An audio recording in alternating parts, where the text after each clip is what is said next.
Global acceptance of PhD degree from abroad, it is a very important topic and आज का discussion इस topic पे है because most of the post graduate students want to go abroad for the PhD degree. और उसके reasons हैं, बहुत सारे रीजंस हैं, बट अगर किसी को पीएचडी मिल जाता है ग्लोबली अपार्ट फ्रॉम इंडिया, सो क्या हमको बहुत खुश होना चाहिए या हमारे पास क्या चैलेंजेस आने वाले हैं, आज मैं ये डिस्कस करता हूँ। मैं ये बहुत पहले डिस्कस करने वाला था, just apologies for so much delays, but I need your response in order to continue these types of series. तो चलिए बढ़ते हैं, ग्लोबल एक्सेप्टेंस है या नहीं है।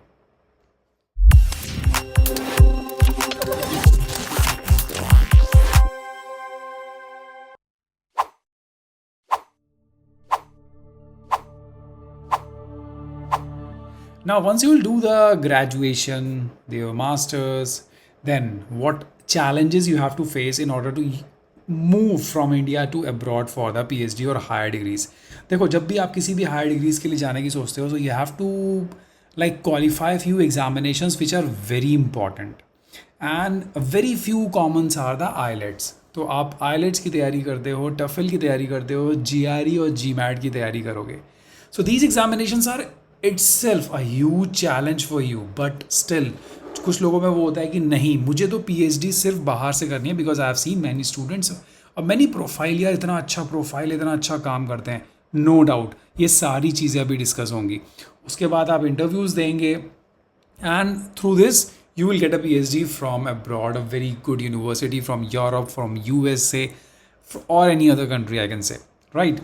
So ये सारे challenges आपके सामने आने वाले हैं और आप आराम से फेस भी करेंगे।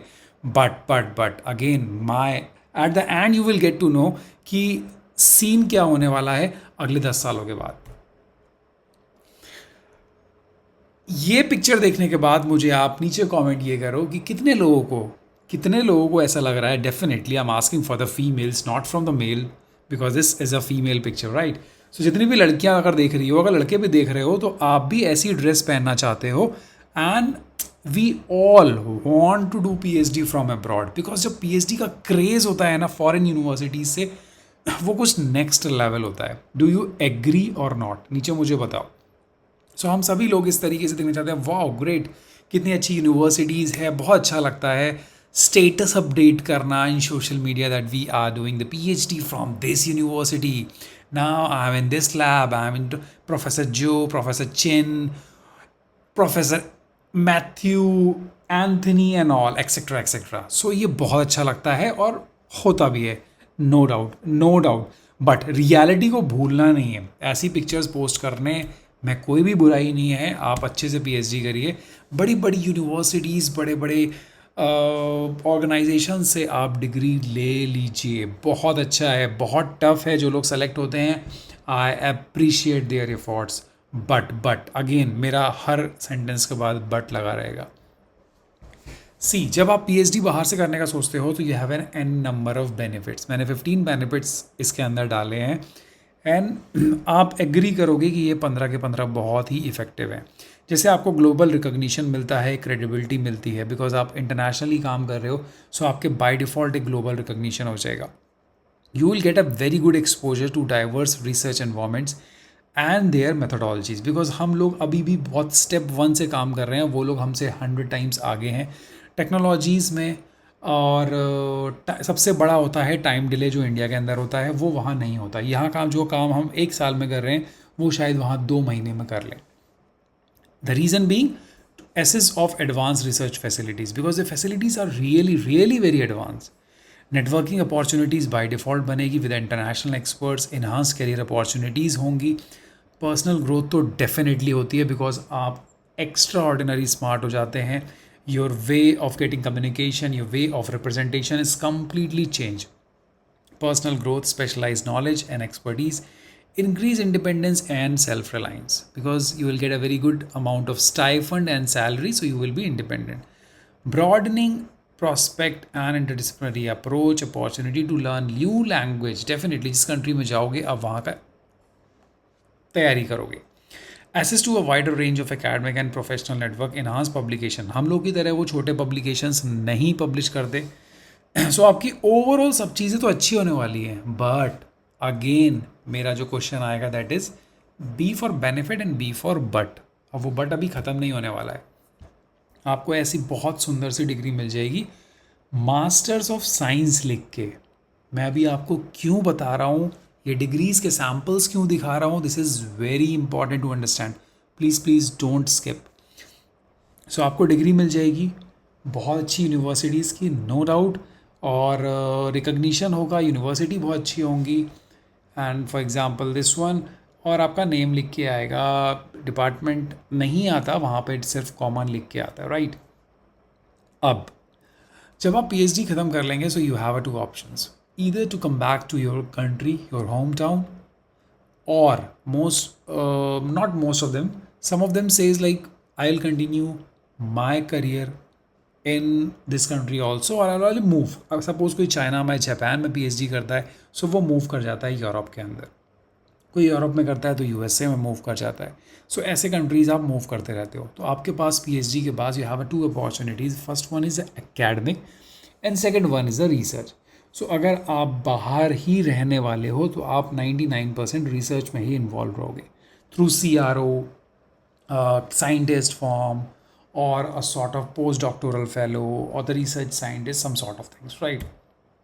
But again, what is the eligibility in India? Because जितने अगर 100 लोग मेरे ग्रुप से जा रहे हो बाहर ना, so on out of 100 I am guaranteed to say, I can guarantee that only 30% will plan to stay in the country in which you will complete your PhD। आप वहीं रुकने का सोचोगे, you will continue your career in that country also, you don't want to come back। only 40% I guess maximum, and out of 40% I can guarantee you only 4% can stay for more than 3 years। This is the hard reality, because आप PhD इतने लंबे phase के बाद complete करोगे, and जब आप continue करोगे career after PhD, it is very difficult to survive. और 3-4 साल के बाद 80-90% लोग रिटर्न बैक टू इंडिया हो जाते हैं। कुछ लोग कंटिन्यू करते हैं, वो और कंटिन्यू करते हैं 3 साल, 4 साल, 5 साल, 6 साल, 8 साल, 10 साल। उसके बाद जब वो इंडिया आते हैं, so situation is not good, situation is really not good। Reason being, अब जब आप इंडिया आएंगे, so you have two opportunities, either you will enter in the research field, क्योंकि आपने इतना रिसर्च किया है, सो आप रिसर्च में जाओगे, और you will go to the academics.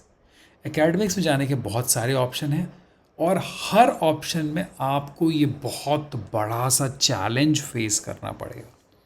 Now I comes to this, the answer of this but. See if you'll go to the research, so आप किसी ना किसी फेलोशिप को अप्लाई करोगे, किसी प्रोजेक्ट को अप्लाई करोगे, किसी कॉन्ट्रैक्ट पोस्ट पे जाओगे, किसी इंस्टीट्यूट या यूनिवर्सिटी में रिसर्च करोगे for the mean time, right. उसके बाद अगर आप एकेडमिक्स में जाना चाहते हो तो आप प्राइवेट यूनिवर्सिटीज़ में जाओगे, आपको तुरंत ले लेंगे। इंस्टीट्यूट में भी जा सकते हो, या फिर किसी कॉन्ट्रैक्ट पोजीशन पे भी एंटर कर सकते हो। बट कि कब तक कंटिन्यू करोगे, this is very very important. अगर आप कोई रेगुलर पोस्ट चाह रहे हो, परमानेंट जॉब चाह रहे हो, सो चैलेंजेस किस सेक्टर में आने वाले हैं, किस में नहीं, मैं ये आपको लाइव दिखाता हूँ विद द ओपन एडवर्टीजमेंट। अगर आप एकेडमिक्स में जाने वाले हो, सो आप बहुत ही चैलेंजेस फेस करोगे इन यूनिवर्सिटीज़ एंड इंस्टीट्यूशंस में। बट अगर आप रिसर्च में जाना चाहते हो तो कंपैरेटिवली कम चैलेंज फेस करोगे फॉर डिफरेंट रेगुलर और I can say a permanent post. चलिए मैं आपको कुछ एडवर्टीजमेंट दिखाता हूँ जिसके थ्रू आप समझ पाओगे कि व्हाट इज़ द सिनेरियो। सी ये डीएसटी का एडवर्टीजमेंट है। अगर आप, ये सब कुछ बिल्कुल नए नोटिस मेरे सामने हैं, and I just want to show you कि क्या चैलेंजेस आएंगे अगर आप किस टाइप की पोस्ट में जाएंगे। This is young professional and this is basically for MSc, MBA, MCom, तो I will not going to consider this advertisement because this is a common advertisement for C। This is Thistey Institute, you know very well, DBT का institute है। अब मैं आपको इसका दिखाता हूँ, like the recruitment, जो साइंटिस्ट के रिक्रूटमेंट होते हैं, the overall thing is that what they want PhD in life science, that's all, with minimum 6 years of relevant post qualification research experience. ये सिर्फ इतना मांगेंगे, आपके पीएचडी होना चाहिए और आप मास्टर्स होने चाहिए, दैट्स ऑल, राइट। अब मैं जाता हूँ दूसरे, मैं ये क्यों दिखा रहा हूँ वो अभी मैं आपको पूरा बताऊँगा। ये देखिए साइंटिस्ट की पोस्ट है, and essential qualification is PhD in biotechnology, that's all, advertisement is over. ये सारी चीज़ें आपका एक्सपीरियंस है जो आप इंडिया में लेंगे, बाहर लेंगे, आप बहुत अच्छे से लोगे, डेफिनेट सी बात है, इंडिया से बाहर लोगे तो शायद एक्सपोजर अच्छा मिलेगा, but main qualification is PhD in biotechnology submitted, that's all, PhD in chemistry, that's all, nothing has been written. और इसके अलावा इन इंस्टीट्यूशंस को कुछ भी नहीं चाहिए, this is the fact I am telling you, ठीक है। तो आपने अगर कहीं से भी कर रखा है अपना PhD, then it is definitely good, no problem, आप बिल्कुल सही जगह से कर रहे हो। फॉर एग्जांपल मैं आपको CSIR का दूसरे इंस्टीट्यूट का भी दिखा देता हूँ। सी PhD thesis submitted in any branch of biological science, that's all, this is the essential qualification for the scientist, पे लेवल 11, पे 7th as per central commission, that's all, इन्हें और कुछ भी नहीं चाहिए। Scientist PhD position submitted in any biological science, right, MD MBSc MD, PhD thesis submitted in any discipline of biological sciences, chemical sciences, this is the advertisement for scientific post. तो मैं आपको ये क्यों दिखा रहा था, द रीज़न बीइंग, जब भी आप किसी साइंटिफिक पोस्ट के लिए जाएंगे, सो आपकी क्वालिफिकेशन यही रहने वाली है। देखिए, doctor degree in the pharmacy from a recognized university और equivalent, that's all, nothing has been written, ठीक है, कुछ नहीं चाहिए। Doctor degree in pharmacy, doctor degree in medicinal chemistry, that's all, सिर्फ सब्जेक्ट में आपको डॉक्टरेट डिग्री चाहिए, that's all, masters from a recognized university, that's all, PhD from a recognized university, that's all,